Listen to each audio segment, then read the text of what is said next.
है क्या अशुभ है, या यूं कहें कि अशुभ के पार क्या है।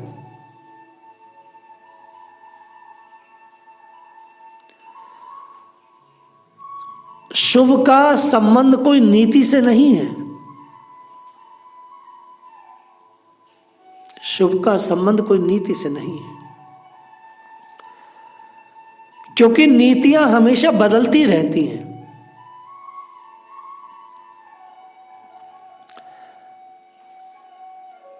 जैसे हिंदू की नीति, मुसलमान की नीति, ईसाई की नीति, बौद्ध की, जैन की, सबकी नीतियां हैं अलग अलग।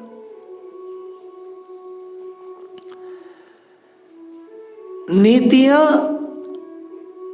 मान्यताओं पर आधारित होती हैं, इनका कोई शाश्वत मूल्य नहीं है, कोई शाश्वत मूल्य नहीं। जो आज नैतिक है वो कल को अनीति हो सकता है, जो आज अनीति है वो कल को नीति बन सकता है। महाभारत काल में राजाओं को दूत खेलना नीति था। अगर एक राजा दूसरे राजा को निमंत्रण देता कि आप हमारे यहाँ जुआ खेलें आके, तो अगर नहीं जाएंगे तो अपराध मनता था, उस समय की नीति थी। लेकिन आज क्या अमेरिका का राष्ट्रपति हमारे प्रधानमंत्री को जुआ खेलने के लिए आमंत्रण कर सकता है? क्योंकि आज ही है अधर्म हो जाएगी। तो नीतियां शाश्वत नहीं है, नीतियां बदलती रहती हैं मनुष्य की। शुभ और अशुभ, इससे नीति का कोई मतलब नहीं। शुभ और अशुभ से आगे क्या है? शुभ और अशुभ से आगे आनंद है। नीति और अनीति से भी आगे आनंद है। इसलिए कोई क्रिया न नीति है ना नीति है, न कोई क्रिया शुभ है या अशुभ है। स्पष्ट लिखा है शिव पुराण में, ये सारा संसार शमशान की जैसा है और मनुष्य मुट्ठी भर भस्म के जैसा है। इस संसार में कहीं भी कुछ भी अशुभ नहीं है। जो आज शुभ है वो कल को अशुभ हो सकता है, और जो आज अशुभ है वो कल को शुभ हो सकता है। ये सब, इनका कोई मतलब नहीं, कोई महत्व नहीं।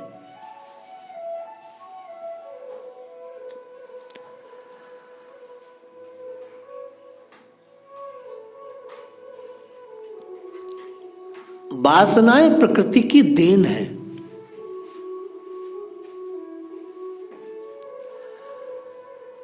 जब राजा ने अपने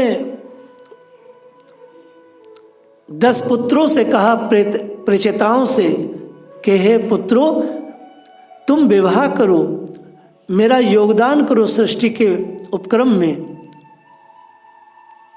तो ये क्या है भाई? वासनाएं प्रकृति का वरदान है, शाश्वत है।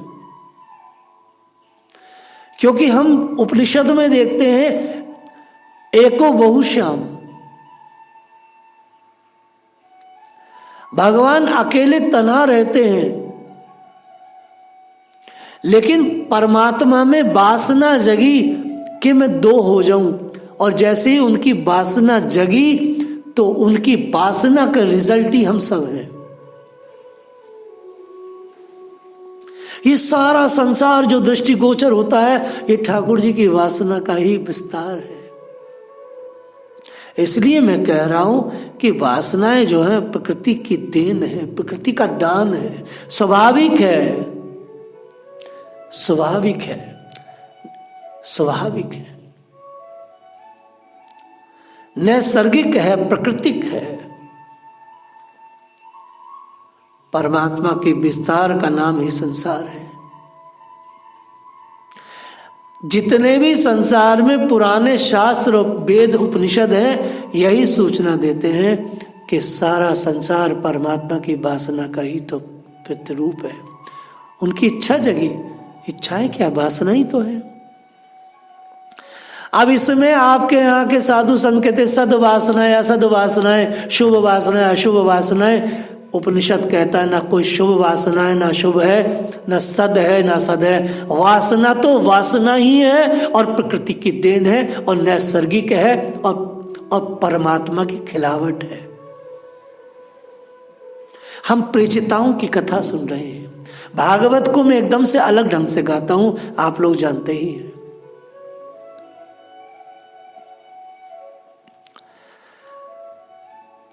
परमात्मा की देन है वासना। ये ना बुरी है ना अच्छी है, वासना तो वासना ही है। ये बुरी वासना है, पुण्यमयी वासना है, पापमयी वासना है, कुछ नहीं, वासना तो वासना ही है। वासना यदि दबाएंगे तो रुग्ण हो जाएंगे और रोगी हो जाएंगे। ध्यान से सुने आप, अगर हम अपनी वासनाओं को दबाते हैं, जो प्रकृति की देन है, जो परमात्मा का प्रदान है, उन्हें जब हम दबाते हैं तो रुग्ण हो जाते हैं, वो अंदर दब जाती हैं, सड़ जाती हैं, गल जाती हैं और आगे चल के संसार में वही वासनाएं भयानक विकृति के रूप में प्रकट होती हैं, अवसाद के रूप में प्रकट होती है वासनाएं। आप हमें समझा रहे थे कि मन प्रकाश के लिए, तो मैं हंस पड़ा। ये बकवास मेरे अंदर नहीं जाती है। वासनाएं दबाने से रुग्ण हो जाती हैं, रोग बनकर फूटती है। इन्हें जिया जाना चाहिए। शास्त्र कहता है इन्हें जिया जाना चाहिए, क्योंकि प्रकृति का वरदान है। ये रोग के रूप में सामने आती है। दबने से ये मिटती नहीं है, बल्कि अंदर ही अंदर जहरीली होती जाती है। ये मिटती नहीं है, जहर बनता है अंदर। समस्त वासनाओं को श्रृंखलाबद्ध तरीके से सजाकर कैसे जिया जाए, यही तो भागवत विज्ञान सिखाता है। ये जो वासना है तो प्रकृति की देन है। वर्तमान आचार्य भागवत विज्ञान के विपरीत बोलते हैं। उन्होंने जीव को उसकी नैसर्गिक वासनाओं से विपरीत दिशा में चलाने का मानव संकल्प ही ले रखा हो। कोई आचार्य इस पर बोलने को तैयार नहीं, सबकी फटती है साहब। बोले बेइज्जती हो जाएगी, झूठी शान, झूठा ये नाटक। अरे भैया, कैसे विपरीत बोल सकते हो आप? इसलिए मैं बार बार, जब भी मुझसे कोई साधु महात्मा आता है, मैंने भागवत जो कह रही है वैसा आचरण मुझे सामने नहीं दिख रहा है। सब बकवास चला, रुग्ण है सब, और रोगी बीमार होके घूम रहे हैं, चाहे वो लटाधारी हो चाहे कोई मोड़ा हो। वासनाएं जीवन का अनिवार्य अंग है। वासनाएं जीवन को आगे बढ़ाती हैं। लेकिन ये जो वासनाएं हैं, ये तो विचारों से फूटती है ना। लेकिन विचार नग्न नहीं होने चाहिए, विचार अंधे नहीं होने चाहिए, विचारों की आंखें होनी चाहिए। अगर आपके विचार अंधे हैं, उनकी आंखें नहीं हैं, तो फिर बहुत गलत हो सकता है। इसलिए सजगता बहुत जरूरी है। एक छोटा सा उदाहरण दे रहे हैं, वासना पर बात चल रही है। प्रेषिताओं से उनके पिता ने कहा तुम विवाह करो। उन्होंने कहा पिता अभी विवाह नहीं करेंगे, पहले तप करेंगे। इस पर मैं आता हूं अभी। पश्चिम के विचारकों ने खोजा और विचारा कि मनुष्य के अंदर केवल यौन विचारों की भावना ही फलती फूलती है।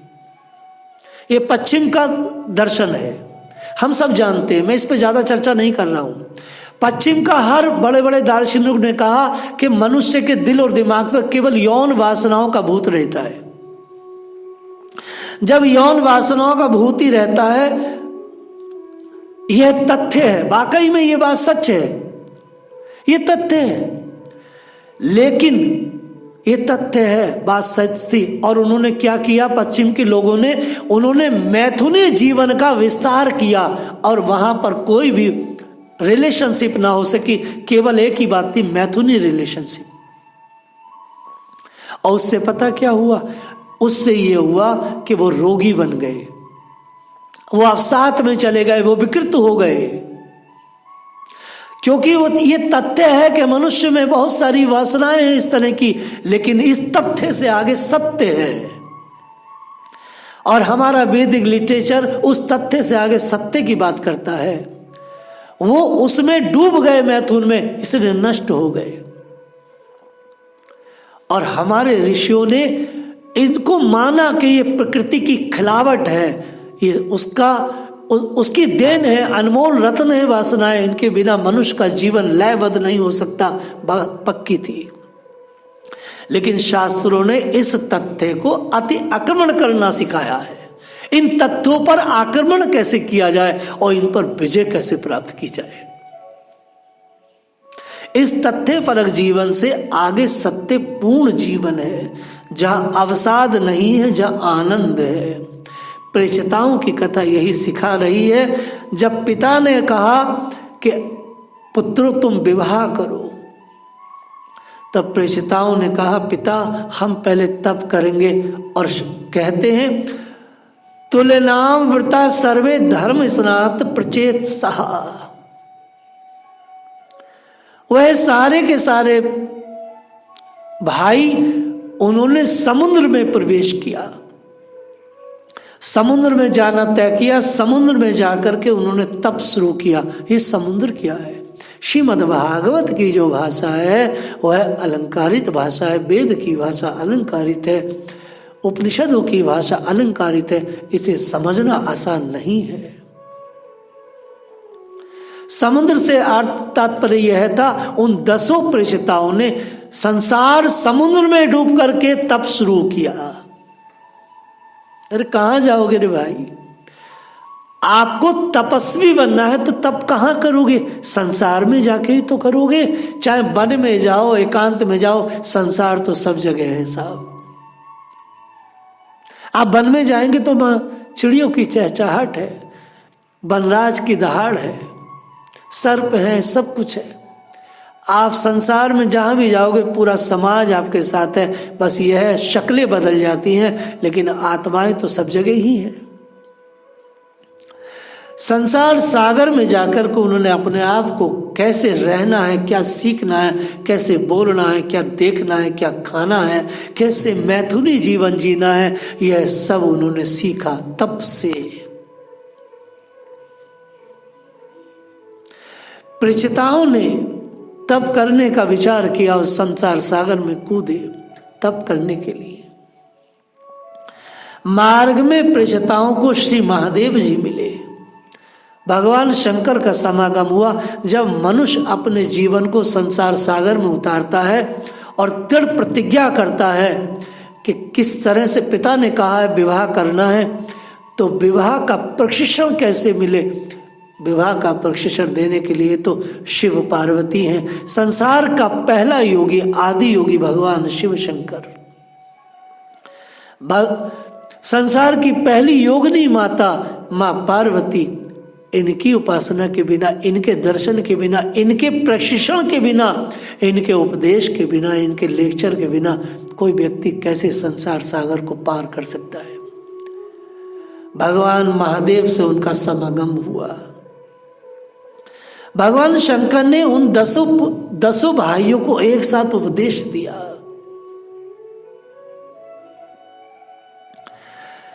प्रेषिता बोले हे ब्रह्म, हे देव आप हम पर कृपा करें।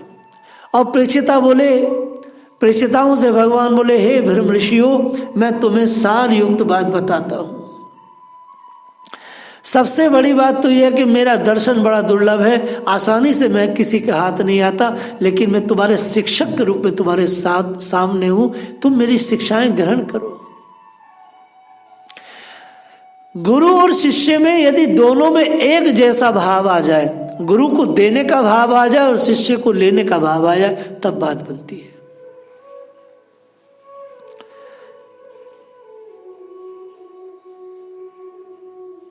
साधु स्वभाव प्रेषिता गण पिता की आज्ञा शिरोधार्य करके हे पिता विवाह तो करेंगे, लेकिन विवाह से पहले विवाह की जो योग्यताएं हैं उन योग्यताओं को पहले धारण करेंगे। मनु संहिता में भगवान मनु कह रहे हैं विवाह करने से पहले मनुष्य को विवाह का हेतु समझना चाहिए। विवाह कोई मैथुन की चीज नहीं है, विवाह तो संसार से पार ले जाने की वस्तु है। प्रेषिता विवाह से पहले सोचते हैं कि विवाह की आज्ञा दिया है, हमारे पास तो विवाह करने की योग्यता नहीं है, इसलिए योग्यता को जुटाने के लिए हमें तप करना है। प्रेषिता विवाह की योग्यता को जुटाने के लिए, विवाह के योग्य अपने आप को प्रशिक्षित करने के लिए तप करने गए। यह भागवत है। भगवान शिव ने कहा है, राजा प्राचीन वही के पुत्रों, तुम्हारा कल्याण हो, तुम जो कुछ करना चाहते हो वो मुझे मालूम है। मैं अपनी तरफ से ही तुम पर कृपा करने आया हूं। जो व्यक्ति अव्यक्त प्रकृति तथा जीव संज्ञक पुरुष इन दोनों के नियामक भगवान वासुदेव की शरण ग्रहण कर लेता है, वह मुझे बहुत प्रिय है। तुम्हारे हृदय में भगवान के प्रति बड़ी लगन है, बस इस कारण ही मैं तुम्हारे सामने आया हूं।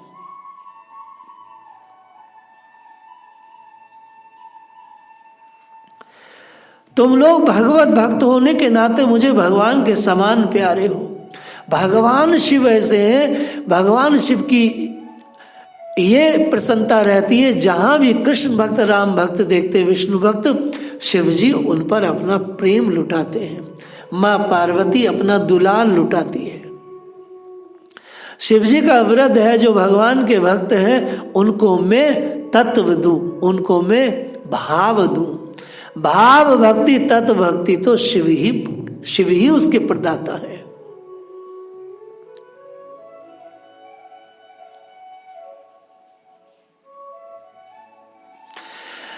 राजपुत्रा नारायण परो वचः।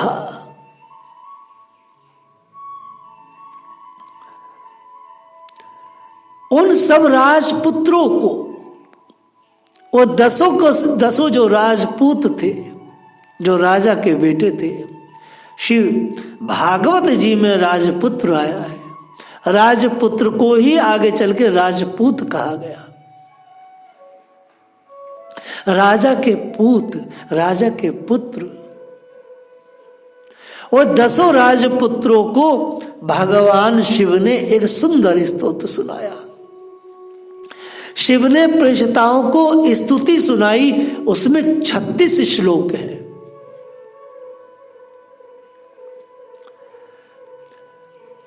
भवता राधसा राध्यम सर्वास्मः आत्मनि नमः।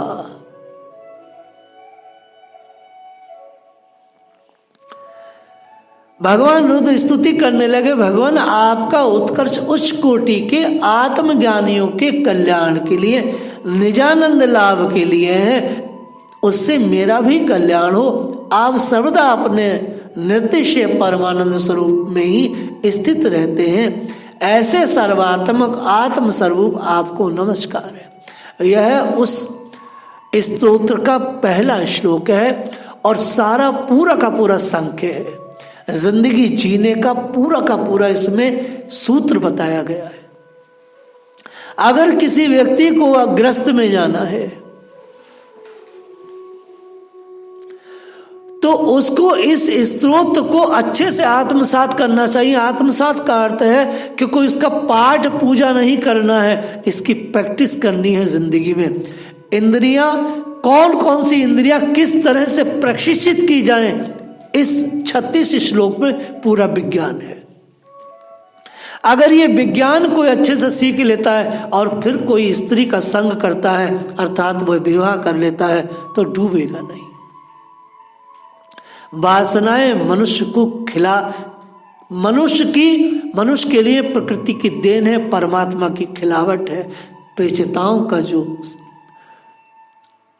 पूरा अध्याय है वो इसी बात के लिए है कि वो साफ विवाह करना चाहते, अर्थात पिता ने कहा मैथुनी जीवन जियो। मैथुनी जीवन कैसे जिया जाए, इसका प्रशिक्षण शिव कर रहे हैं।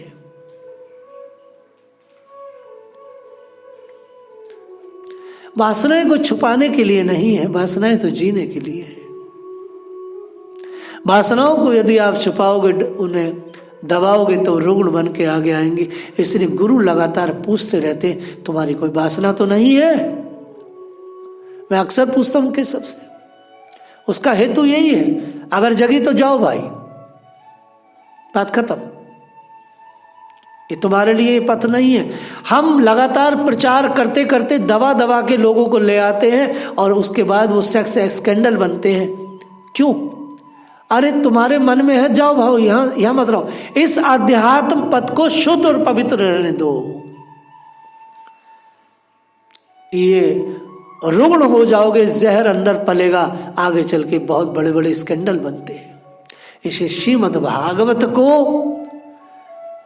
के विज्ञान को समझने के लिए कथाकार तो बिल्कुल नहीं, और आज का आचार्य इधर उसका ध्यान ही नहीं है। वो तो मक्खन लीला, गिरजा लीला, बस यही गाता रहता है। रुक्मणी विवाह किया, पैसे लिए, चल दिया। भगवान इंद्रियों के स्वामी है। कल इस स्रोत पर चर्चा विस्तार से करें। विवाह से पूर्व का प्रशिक्षण आत्मा का और शरीर का, यही इस स्रोत का विज्ञान है। आत्मा को कैसे प्रशिक्षण देना है, शरीर को कैसे प्रशिक्षण देना है, विवाह से पूर्व की ये बेला है। इसलिए वासनाएं बुरी नहीं है भाई, न वासनाएं सद है न असद है। वासना तो प्रकृति की देन है, परमात्मा का फूल है। मनुष्य उनके साथ जिए कैसे, इसी का प्रशिक्षण श्रीमद् भागवत करती है। जय श्री राधे।